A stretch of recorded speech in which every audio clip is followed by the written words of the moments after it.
Salutations, respected viewers. I am George from Ireland. So this is a brief introduction to the Partition of Ireland. I'm doing this because one of my faithful viewers has requested. And look, here I am in a 5-star hotel room. Nice.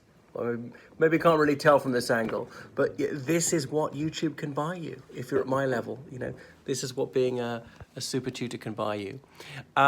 Anyway, does it look that luxurious in this angle? Probably not. You know, the detritus of my night before. Anyway, so Ireland was partitioned in 1920, arguably, by the Government of Ireland Act. But you could say it's 1921 when a Sinn Féin delegation signed a treaty in London agreeing to the partition of Ireland, or in 1922 when the British Army left most of its bases in the south of Ireland. And one of my viewers were saying, well, why do people in the two halves of Ireland hate each other so much? Well, they largely don't, actually. I think there's very little hatred between the two sides. There might be a few loyalists who hate people from the south and Catholics in the north, but there are not that many loyalists who have that mindset these days. Now, the trouble is we need a glossary to understand all this, but right. So in Ireland, most people are nationalist, which is say that they want Ireland, or at least most of Ireland, to be largely separate from Great Britain. Not all of them would go the whole hog to say we have to have no political connection whatsoever, but largely autonomous. What's really complicated things in the late 20th century is the European Economic Community is now the European Union. So most nationalists in Ireland are in favour of the European Union. Now, a minority of people in Ireland, perhaps 20%, are unionists of some stripe or other, which is to say they wish to preserve the Act of Union which passed in 1800, and that united Ireland and Great Britain to form the United Kingdom of Great Britain and Ireland. Now, the major portion of Ireland left the United Kingdom about 1921, as I was saying, but Northern Ireland remained within the United Kingdom. So Unionists after 1921 were only concerned with the North, saying let's keep the North within the UK. So Ireland is divided into 4 provinces, Ulster, Leinster, Munster and Connacht. So Ulster's the northern one, Leinster's the eastern one, as in where Dublin is, got 12 counties, Ulster's got 9 counties. Then there is Munster, the southern one, and Connacht, the western one. Connacht's got 5 counties, and Munster, I think we've got 7. So that's 32 in toto. So what else? So Ulster was the only one which had a Protestant majority, a very slight Protestant majority. And these Protestants, they'd mostly come to Ireland in the 17th century from England and Scotland. But that was very important to them, keeping their ancestral links to the country where they'd come from, and obviously speaking the English language. I know someone was speaking Scots, but that's very close to English, turned into speaking English. Whereas the people in Ireland beforehand, well, certainly a lot of us spoke the Irish language, and many of us could not speak English. And we were Catholics, really almost without exception, the people who were in Ireland prior to the 17th century, and not many of us turned over to Protestantism. There's a fault line in Irish society between the Catholic majority, 70% of the population, and the Protestant minority, very concentrated in one area. But anyway, part of the UK, then there was the Home Rule movement. There was a political party called the Home Rule Party. There were nationalists wanting home rule for Ireland within the United Kingdom, like devolution. So Westminster, that's the Parliament in London, would devolve some of its powers to a new legislature in Dublin, which would handle certain affairs for Ireland.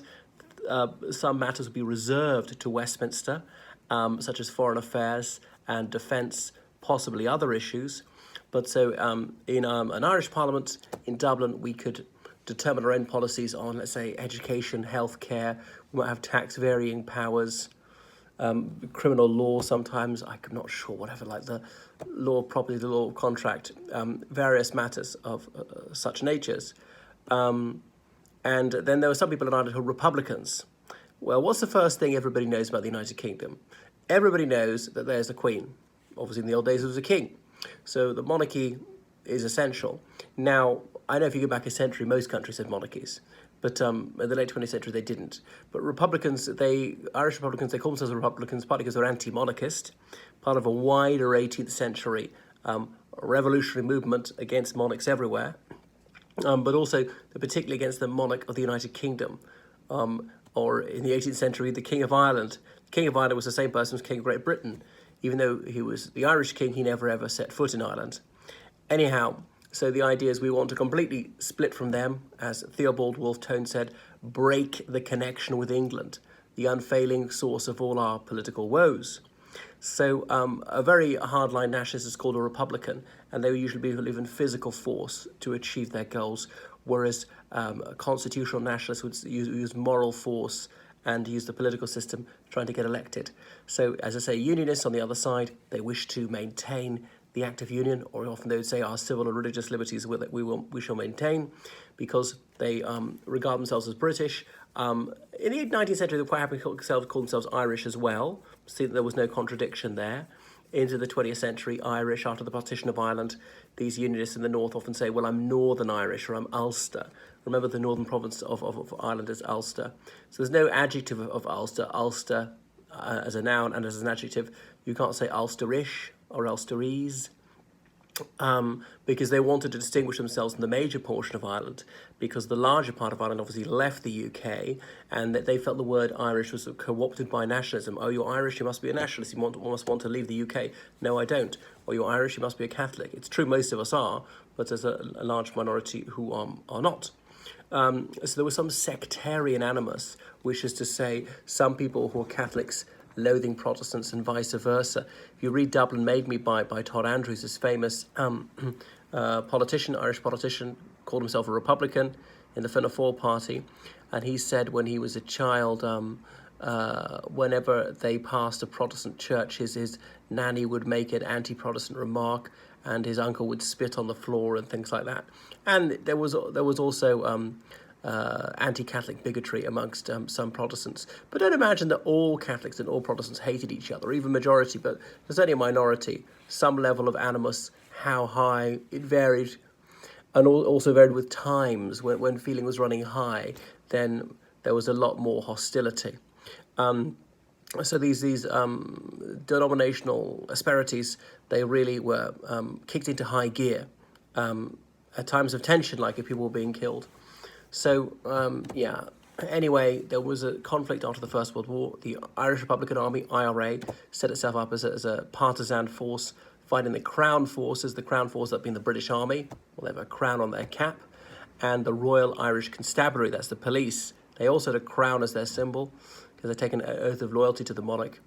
Anyway, so the IRA running this guerrilla campaign, semi-successful against them, certainly in some counties in the south, and eventually a treaty signed so the British Army would evacuate all but 3 bases in the southern portion of Ireland. The Irish Free State would be established in 26 counties. 6 northern counties would remain within the United Kingdom. Antrim, Londonderry, Down, Fermanagh, Armagh and Tyrone.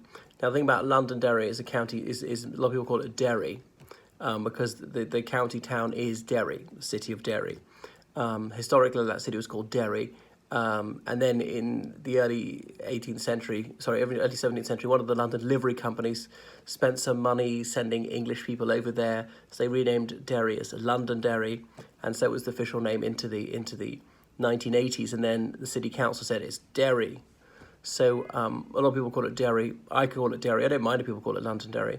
And the county, Londonderry, although a lot of people prefer to call it Derry. I don't mind, use either. I'll call it Derry. But some people are very touchy about the nomenclature and be irate if you say the wrong one. Where was I? Those 6 counties of Northern Ireland, they remained within the United Kingdom. That was the Partition of Ireland. The Government of Ireland Act 1920 provided for that. The Treaty of 1921, signed the 6th of December at Downing Street. Michael Collins and various other people signed off on that. Charles Gavin Duffy, I can't remember who the other delegates were, agreeing to this, to the Partition of Ireland. Winston Churchill, he was colonial secretary, he signed it, not that we were a colony. The Prime Minister at the time, David Lloyd George, and others, Hamar Greenwood, did he sign it? Lord Haldane, I'm not quite sure. So what was the next step? And so Ireland was partitioned. Well, I could go into the rest of 20th century Irish history, obviously the Dáil Éireann, that's the Parliament of the south of Ireland, upheld this, voted to accept this agreement, and there was a referendum, not a referendum, sorry, there's an election in 1922 in the south, and 80% of people voted for candidates in favour of this treaty. That's as close as a referendum as we can get. We didn't have a referenda in Ireland until 1937. And there was one more thing, I forgot what else I was going to point out. So in the north, of course, obviously, Unionists be in favour of it. They were staying within the UK, jettisoned the south of Ireland. Some of the moderate nationalists said agreed to just bring the conflict to a close, because at least there was home rule. A parliament was set up in Northern Ireland at Stormont. This was home rule within the United Kingdom. Trouble is, separate from the south. And they thought things might change. The treaty boundary might allot some of the land in the north to the south. Indeed, it did, the Treaty Commission.